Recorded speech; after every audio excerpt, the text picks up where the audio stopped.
What's up, guys? It's Ariana.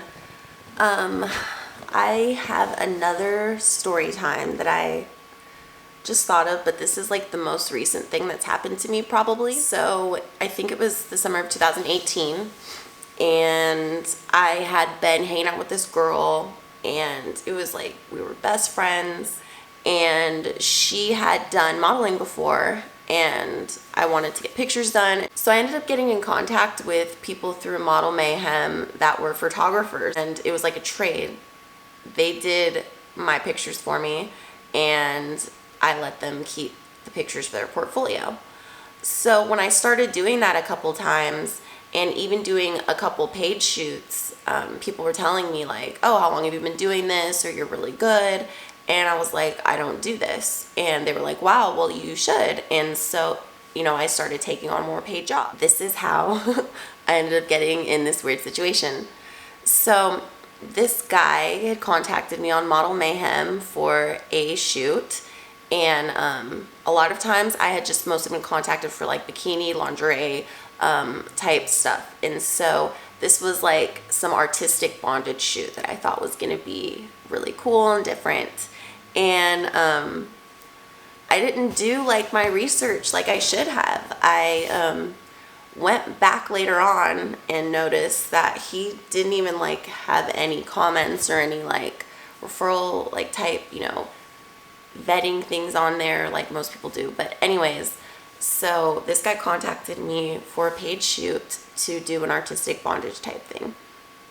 It was in a downtown hotel room. I've done a lot of shoots downtown in hotel rooms, and it was pretty normal. We ended up, talking before, getting the dates all set up. I think he had contacted me about an hour before to double check with everything, and so I get there, and as soon as I get there, I start texting him, start calling, and don't get any answers. So like a half hour goes by, and I'm like talking to my friends, and I'm like, I think I'm going to just leave. Like, I don't know what to do. And finally, this guy gets a hold of me, and he's like, okay, I'm going to come down and get you. And I said, okay, I'm in the lobby. And he's like, well, can you just meet me outside? I feel like that should have been like a red flag because, well, I'm already inside. Why are you going to have me leave to go outside? So he comes down and gets me. I noticed that he's foreign, but he does know English, but like he has some sort of accent. I think he was from Iceland or Ireland.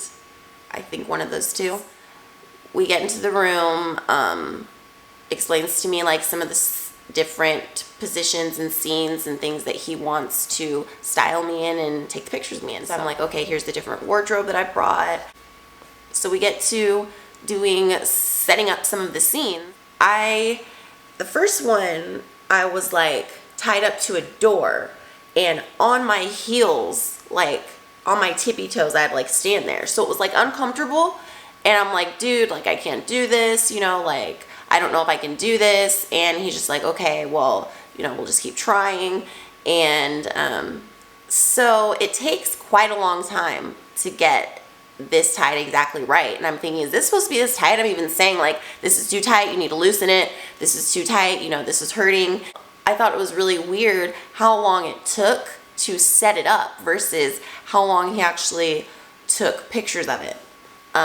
He would spend like 5 seconds or something, 10 seconds, 15 seconds taking the pictures. And it took like 10 or 20 minutes to actually get me tied up into these positions. And I had done a little bit of some bondage stuff before, as far as one shoot, just like a little bit at the end, and everything was just made to look like it was supposed to look, not actually be that way.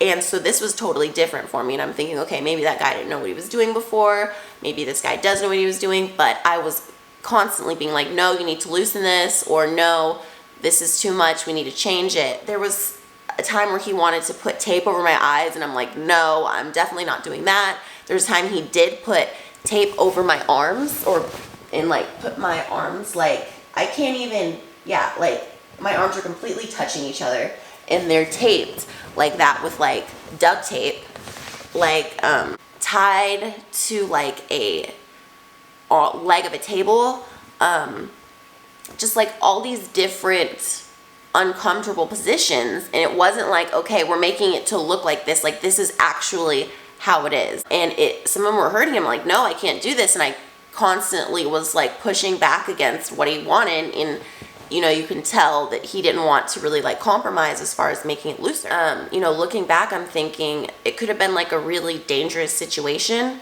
that I was in, because, you know, if I wouldn't have kept making it to be like, no, I can't have it like that, I need to have my arms like this, or ways that maybe I could have gotten out, maybe I could have been in something really dangerous, you know? Just the fact that he would take just so few pictures and then just be ready to like set me up for another scene. It was so weird. I ended up never getting any of the photos, never seeing any of the photos uploaded to his page there. Every single other photographer, I've either gotten the photos, or I've seen where the photos are going, or I've seen them uploaded to this person's portfolio on there. I've tried to contact him since and gotten no answer through email or even cell phone.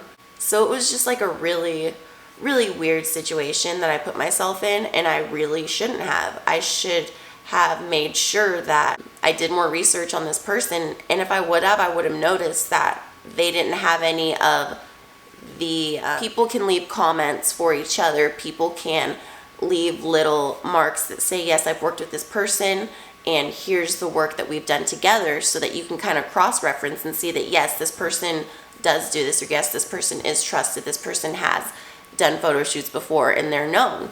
And I didn't. When I look back and think, why did it take 30 minutes for this person to come down and get me, when an hour before they had confirmed, you know, us meeting for this photo shoot? And I think that maybe, I don't know, was there like cameras set up somewhere? I have no idea, but it's just really creepy and a really crazy situation. Who knows what could have happened to me? And that's why, like, you know, you obviously should be making sure you know who you're going to be around. But in these type of business situations, or, you know, just getting started out in certain things, and people aren't huge businesses, or people don't necessarily have storefronts that you're going to meet them at, make sure you know, try to know their social media, try to figure out some information that this person is really who they say they are, and it's not just like some weird name, or it's not just some made up business. Or, you know, so many girls I've seen on like Dateline and stuff have gone to these modeling things and just like totally disappear.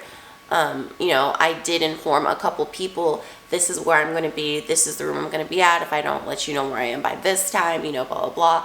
But honestly, like, that would probably only help if I had been murdered, and to try to, you know, figure out who this person was after. Like, if they don't hear from me 30 minutes, an hour after, and then they come to that place, you know, that shit's already been done, and I'm probably already gone.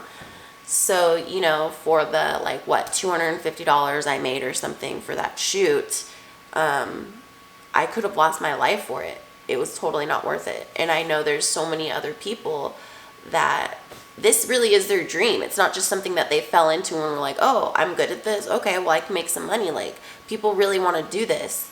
And, you know, that can even drive people probably to go further and do even riskier things to try to make their dream come true, to be a model.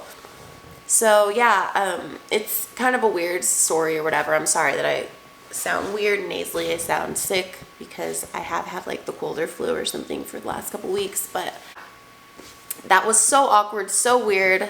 I, you know, want to see these pictures that I, you know, had to get in these awkward ass, uncomfortable ass positions for. Like, for 3 or 4 days, I had bruises, I had rope marks on my legs, ankles, arms, like stomach, like hogtied. Like, it was crazy. Like, I deserve to see these pictures, you know?